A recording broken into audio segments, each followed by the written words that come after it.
మీకు బేకింగ్ అంటే ఇంట్రెస్ట్ ఉందా? అయితే కరెక్ట్ గైడెన్స్ కోసం చాకోస్ ఎక్స్ప్రెస్ అకాడమీని విజిట్ చేయండి.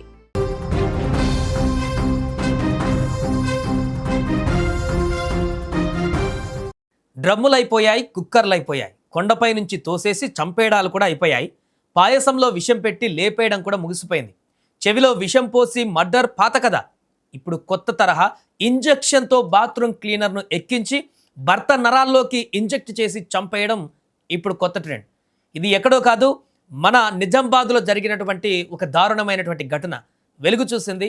ఓ భార్య తన అక్రమ సంబంధానికి అడ్డు వస్తున్నాడని భర్తను అతి దారుణంగా చంపేసిందో భార్య. ప్రస్తుతం ఈ వార్త వైరల్గా మారింది. నిజామాబాద్ జిల్లా న్యాల్కల గ్రామానికి చెందిన దాయిని ప్రశాంత్ గల్ఫ్లో ఉద్యోగం చేస్తూ జూన్ 27న స్వగ్రామానికి తిరిగి వచ్చాడు.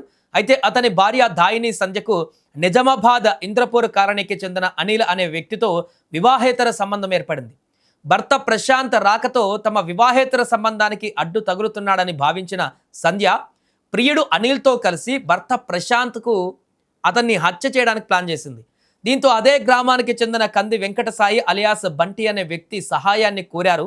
పథకం ప్రకారం జూన్ 29న వెంకట సాయి ప్రశాంత్కు పరిమితికి మించి మద్యం తాగించి డాబాపై నుంచి పైకి తీసుకువెళ్లి సంధ్య ఫోన్లో సూచనలు ఇస్తుండగా ప్రశాంత్ను వెంకట సాయి డాబాపై నుంచి కిందకు తోసేశారు.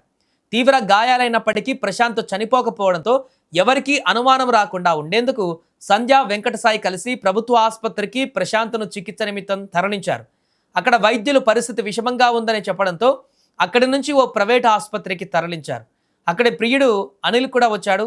చికిత్సానంతరం రాత్రి వేళ ఇంటికి తీసుకువచ్చాక మళ్ళీ ప్రశాంత్ను హత్య చేసేందుకు ప్లాన్ చేశారు. ప్రియుడు అనిల్ సూచనతో సంధ్య తన భర్త ప్రశాంత్ చేతికి ఉన్న సెలైన్ క్యానల్ ద్వారా మత్తు మందులు లేకుంటే టాయిలెట్ క్లీనర్ కలిపినటువంటి ద్రావణాన్ని ఆ సెలైన్ బాటిల్లోకి ఎక్కించి శరీరంలోకి పంపించింది. ఆపై మంచంపై నుంచి కిందకు తోసేసి ఊపిరాడకుండా చేసి ప్రాణం తీసింది. అయితే ప్రశాంత్ మృతి వార్త తెలుసుకున్న అతని తల్లికి అనుమానం వచ్చింది. ప్రశాంత్ను హత్య చేశారని భావించిన ఆమె తన కోడల్ని అనుమానించింది. ఊరు వచ్చిన విషయం కానీ మరణించే వరకు జరిగిన విషయాలు కానీ కోడలు తనకు చెప్పకపోవడంతో ఆమె పోలీసులను ఆశ్రయించింది. కేసు నమోదు చేసిన పోలీసులు దర్యాప్తు చేపట్టారు. మృతుడు భార్య సంధ్యను విచారించగా అసలు విషయం గుట్టురట్టయింది. దీంతో సంధ్యతో పాటు ఆమె ప్రియుడు అనిల్, మరో వ్యక్తి వెంకట సాయిలను పోలీసులు ఇప్పుడు అరెస్టు చేసి రిమాండ్కు తరలించారు. దీంతో ఈ వార్త ఇప్పుడు ఒక్కసారిగా నిజామాబాద్ వ్యాప్తంగానే కాకుండా రాష్ట్ర వ్యాప్తంగా సంచలనంగా మారింది. ఇప్పటివరకు అక్రమ సంబంధాలకు అడ్డుగా ఉన్నారని చెప్పేసి భర్తలను అనేక మార్గాలలో వెతికి చంపేసినటువంటి ఘటనలు చూసాం. కానీ ఇలా సెలైన్లో బాత్రూమ్ క్లీనర్ లిక్విడ్ని కలిపి అతన్ని నరాల్లోకి ఎక్కించి అలా చంపేసినటువంటి దారుణమైనటువంటి ఘటన ఇప్పుడు వెలుగులోకి రావడంతో ఇంత దారుణమైనటువంటి పరిస్థితుల్లో ఉంటారా, ఇంత దారుణంగా భర్తలను చంపేస్తారా అనేటువంటి ఒక అక్కడ ఆగ్రహం అయితే స్థానికుల నుంచి వ్యక్తమవుతుంది. ప్రస్తుతం వరుసగా జరుగుతున్నటువంటి ఇలాంటి ఘటనలు ప్రతి ఒక్కరిని కూడా భయాందోళనకు గురి చేస్తున్నాయి. ముఖ్యంగా యంగ్స్టర్స్కి అందరికి కూడా రాబోయే రోజుల్లో ఇంకా పరిణామాలు ఏ రకంగా ఉంటాయో, ఇప్పటికే రోజుకొకటి ఏదో ఒక దగ్గర ఇలాంటి అక్రమ సంబంధాల కారణంగా జరుగుతున్నటువంటి మర్డర్ల ఘటనలు చూసి రాబోయే రోజుల్లో ఇంకా పరిస్థితి ఎలా ఉంటుందో అనేటువంటి ఆలోచనతో తీవ్ర భయాందోళనకు గురవుతున్నటువంటి పరిస్థితి ఏర్పడింది. ఏదేమైనా నిజామాబాద్లో చోటు చేసుకున్నటువంటి ఈ ఘటన అయితే ఇప్పుడు వైరల్గా మారింది. ఎవరెత్తేసారు కిందికి? నువ్వెత్తేసినావా అలా భార్య ఎత్తేసిందా? పైకి నేనైతే అన్న ఫోర్స్ నేను ఆయనని ఇద్దరం కొట్టుకున్నామే. మేము కొట్టుకున్నాక వాళ్ళ వైఫ్ ఆమ్లెట్ తీసుకొచ్చిందా, ఆమ్లెట్ తీసుకొచ్చినాక తర్వాత ఇక నేను కొద్దిగా ఆయన కొద్దిగా ఫోర్స్ ఇట్లా ముందరికి వచ్చేసాను. ఇక నేనే లేపేసాను. నువ్వెత్తేసినావా? నాకు ఒకటి లేస్తాడా అలా వైఫే వేసి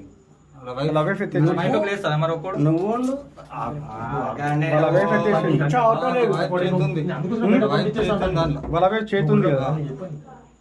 ఇదంతా ప్రీ ప్లాంటే కదా,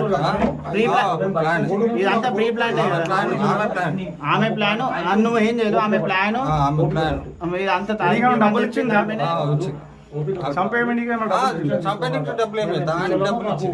డబ్బులు ఇచ్చింది. మీరిద్దరు కలిసి ఒకటేసారి లేపేసి అంటే ఇట్లా కాలు గుంజంగానే పడ్డాడు.